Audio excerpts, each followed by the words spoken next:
There are certain moments in a conversation when you want somebody to ask you a specific question or to say a specific thing.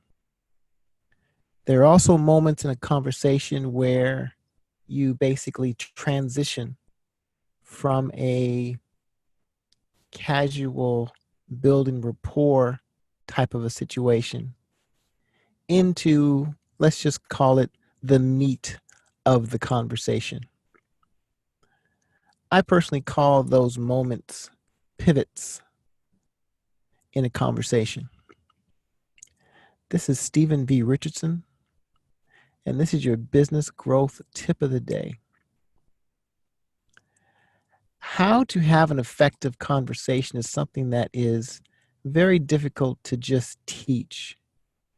You pretty much have to either do it and or show it. You can't just teach it. It has to be in the flow. You can't just say, when someone does this, you do that. When they say this, you say that. That's not the way this works. It has to be natural. So that's one of the reasons why I've never actually taught this type of topic. So what I'm going to do today is I'm basically going to do a recap on a conversation that I just had with basically a complete stranger. I had met this person about a year ago, briefly, and our paths just crossed about an hour ago. Our paths just crossed. And as I always do, I always start off with an over-the-top positive type of a mindset or response when somebody asks me how I'm doing. Of course, I'm always going to say, how you doing? And they'll say something like good or okay or I'm all right. And they'll typically ask me that question and I'll say, I'm amazing. I'm fantastic. I'm magnificent. I am happy and grateful, healthy and strong. That's the one I like to use recently. I am happy and grateful, healthy and strong. Usually catches people off guard because they're not accustomed to having people have such positive responses, even though everybody can, even though few people do. So I always set the tone on any conversation extremely positive because that's not only the way that I am, but that's the way that I want to feel. And I just want to set that type of a vibration for any type of conversation, no matter how brief. So we caught up briefly. You know, how you doing? I'm doing a lot better than last time I talked to you. Great. What's going on? Told me a little bit about his job situation, his life situation. How are you doing? Man, I'm extremely fortunate. So I'm going to hop in and out of character during this conversation, doing this on the fly. When things are going extremely well,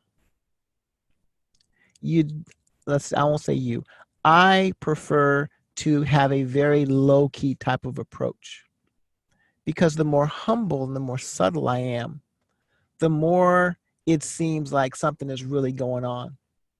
If I'm saying, wow, man, I'm having an absolutely record-breaking best year ever, it is amazing, then some people might not necessarily believe that, plus might let's just say, not resonate with them.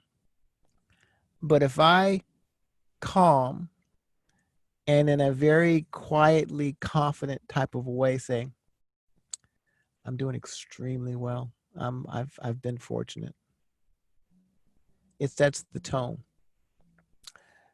So they'll say, it's like, yeah, what's going on? Well, my wife and I have been extremely fortunate. We just celebrated 10 years of having a home-based business. It's going extremely well. And this person had a specific interest in learning about a drop ship type of business.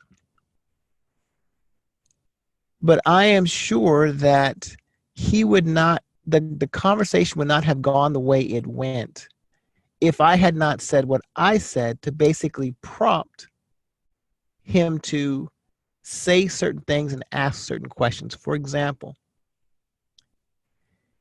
I'm always looking to identify people who I can help.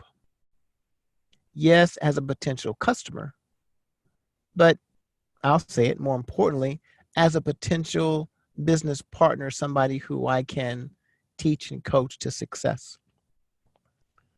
So that means I always want people to, I want people to learn what I'm doing. That's really all. I want to learn what they're doing. I want to learn what their dreams and goals are. I want them to understand how I've helped people, how I'm helping people, and how I might be able to help them. And then it's going to take its course the way it's going to take its course.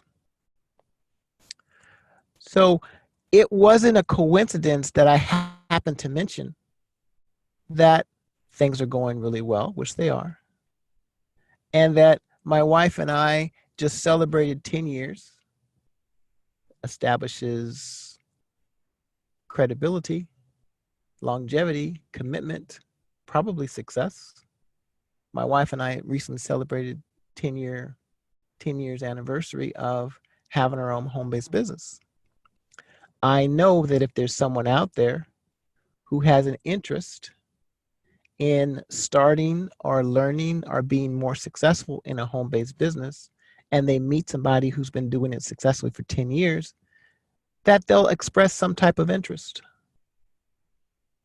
So because I said what I said, he said, I've always, I think he said recently, I've really been looking for ways to learn about drop shipping. I said, well, I can tell you I've been doing drop shipping for 10 years. Really? Yeah. What do you want to know? Well, how does it work? How do you find a place? Basically, he said, how do you choose? How do you decide what to do? Because you see a lot of stuff online and people supposedly are successful doing this and doing that, and they want to teach you, they want to say you some program or whatever. I said, well, my biggest recommendation is to find a company that is already doing it extremely well and basically partner with them. And that way you can have a quote unquote drop ship business. You can call it drop ship, you can call it direct selling, you can call it home base, whatever you want to call it. And you can have the resources of an established successful company, but you don't have to have the risk of putting up the money or putting up the time or learning all of the things yourself. It's pretty cool. Huh. So I'm not going to drag you through the entire conversation, but there are always moments in the conversation. I can almost always basically get somebody to ask me what I'm doing, in quotation marks, if it's the right person. What do I mean if it's the right person? If this person is open to that type of an opportunity, if this person is not so distracted with life that they're paying attention and that they respond to cues. So if I ask somebody, how you doing? And they say, I'm doing good. If they don't ask me how I'm doing, they've told me a lot about where they are in their mindset right now, right? Because it's only natural, common courtesy. If someone asks you how you're doing, not only respond, but ask them how they're doing. So if someone doesn't ask me how I'm doing, I know that this person is not in a mind space to have any type of a positive conversation. And I basically leave it at that. But if they give me a positive response, ask me how I'm doing, and that's where that conversation starts, all I'm saying is there are cues that you can pick up on and you can plant seeds in the conversation to basically direct it in different ways. If I tell somebody that, and I'm not using this as an example, I don't usually do this anymore, but if I'm talking to somebody who has, let's just say they have a good attitude, they're kind of a go-getter, you can tell they're a hard worker, might even get an indication that they're teachable, coachable, I could say something like, man, someone like you could really be successful in my business. Pause. someone like you could really be successful in my business. If it's the right person, I'm not saying good or bad, if it's the right person, meaning somebody who is open to that type of a conversation or possibly opportunity, they'll always ask, what type of business do you do? Now, obviously, you have to have an answer for that. I'm not going to go into that right now, but the whole, let's just say, point of today's conversation is there are ways you can have a conversation to get people to say what you want them to say and ask what you want them to ask, but it's going to take a lot of practice. So I had a very good conversation. I have no idea where it's going to go, but I know that because of what I did, it was productive and positive.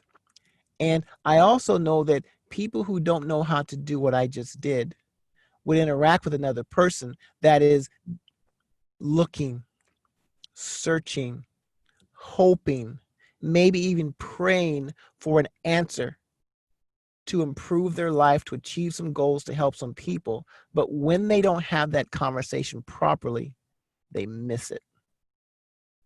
And they think that certain things don't work. But it's really, they haven't put in the work to be able to achieve the results. You have to get out there and get your nose bloody and get knocked off the horse and get a lot of no's and a lot of rejection, a lot of non-responses in order to develop the skills and the confidence to be successful out there in this world. This has been Stephen V. Richardson, and this has been your business growth tip of the day.